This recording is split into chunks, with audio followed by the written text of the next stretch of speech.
this statistic blew me away this morning. It's extraordinary. Every 3 seconds, somewhere on the planet, every 3 seconds, somebody develops dementia.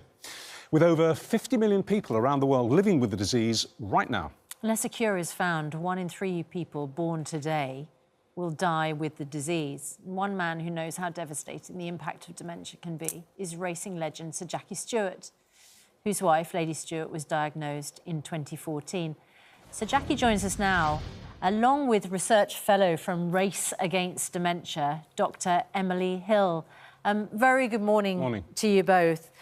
So Jackie, it's always good to see you, and you're doing such great work in putting all of your expertise and that of your industry into trying to find a cure for dementia. But let's start with how your lovely wife is doing.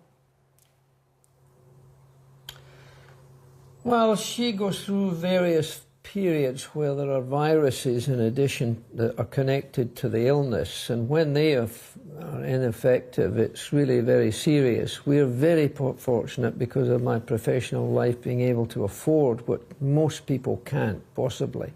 We have 2 neuro nurses with Helen 24 hours a day. We've got 7 in total in order to keep that, right going.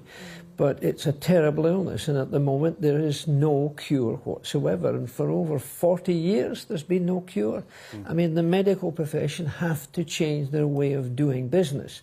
And that's why we're going towards youth. And we're using Formula 1 as an example, because their problem solving is faster than any other business that I know. So we're getting young people involved, not mature PhDs from the past. We're looking for young people who make new ways of doing business. And that's what we're fighting for, to find a cure. When my own mother was dying of dementia, she died 4 or 5 years ago now, what we found was it was a case of 1 step forward, 2 steps backwards. That seemed to be the progression, that some days were better than others, and some days it almost seemed as if she was sort of getting a bit better, and then the next day she'd go deeper into it. Has that been your experience with your wife? Certainly has. I mean, last night I took her to the lovely festival in London for beautiful flowers and things of that nature, and it was nice for her to see those things and be able to enjoy them. But she was in a wheelchair, and it was a bumpy ride sometimes, so the trip wasn't as nice as it might have been. It's just a sad thing that we're in this situation, that Helen is knowing that she's got an illness that has no cure. And that, for a family, is a devastating fact, because people have got to, somebody's got to stay at home to help. Every member of the family has to play a part in saving their loved one in such a way that they're getting quality of life of any kind. It's very tough in a family, hugely expensive, and few people can afford that. And when they go to homes, sometimes they're stuck away from a long way away for that family to be able to come and see their loved ones. It's just a very sad story, the whole thing. And your statistics that you came up with, that 1 in 3 people born today will have dementia, to a disease that doesn't have any cure, that's wrong. Yeah. Your charity, Race Against Dementia, as you said, wants to put this kind of urgency of Formula 1, the problem solving, right at the heart of trying to find a cure. And one of the 4 new research fellows is sitting alongside you, Dr. Emily Hill. So congratulations and good morning to you, because, we're putting our faith into people like you to try and ease the experience represented by those statistics. What are you concentrating on in your research? Good morning to you too. I'm delighted to be joining Race Against Dementia as one of their new fellows. We know in Alzheimer's disease that the communication between neurons is disrupted very, very early in the disease. And this is thought to result from the clumping of toxic proteins in the brain. And my work focuses on trying to understand what the mechanisms are, because if we can increase our understanding and work out what's happening in those early stages, we've got a better chance of targeting treatments much sooner and helping patients sooner in the disease. Is your sense, Emily... I think that's a good example. Sorry, I was just saying that's a good example of somebody young coming in and most likely going about their business in a different way because the establishment just hasn't been able to achieve that. Is your sense, Emily, at this end of the telescope, as it were, is your sense that a cure is coming into focus? That at some point, you know, pray God, in our lifetimes, maybe in the next 10 to 20 years, we will have the answer, whether it's genetic intervention, chemical intervention, that there is, if you like, a magic bullet to be found out there? So I think in the last kind of 5 to 10 years, we've made fantastic progress as a field in being able to diagnose. We've got better biomarkers, so we can say that people have got these disorders much earlier.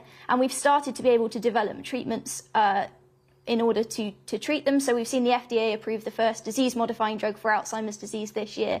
However, we've still got a long way to go. I'm optimistic that within the next 10 to 15, 20 years, we will be able to find a cure. But it's only with investment from charities like Race Against Dementia, who are thinking a little bit differently about the problem and putting together people with different mindsets and ideas, that we're going to be able to achieve any kind of real quick change. In the absence of a cure right now, a lot of the emphasis is on prevention, isn't it? It's on diet, it's on exercise, crucial to develop a healthy brain, delivering oxygen to the brain through vigorous exercise, as I say, diet. Do you think that will remain a strong focus in the coming years, you know, prevention?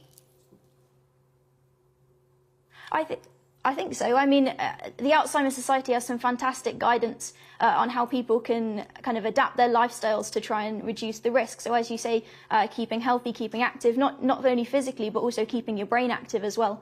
And things like reducing drinking and smoking. And it's these little things you can do to try and protect yourself in the future. As you said, 1 in 3 people, it's a shocking statistic.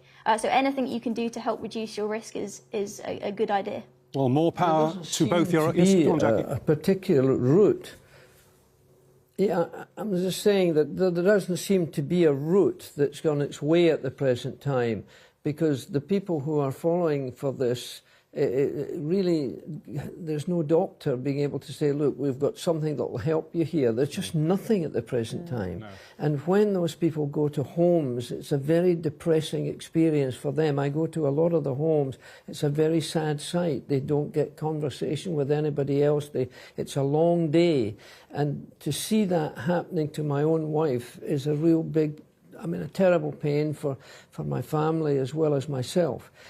To see the fact that for all those years no improvement has been made, that's why we've got to find new ways of doing business. We can't continue with the same policies that we've had in the past, and the medical profession have to change.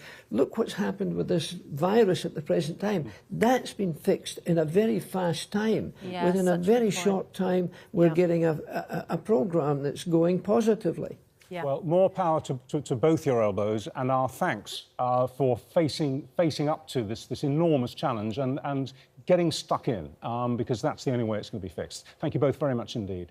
Thank you for your time. And our very best wishes to Helen as well. So, Jackie, good to see you both. Dr. Emily, good luck. We need your work. Absolutely. Thank you very much. Thank you.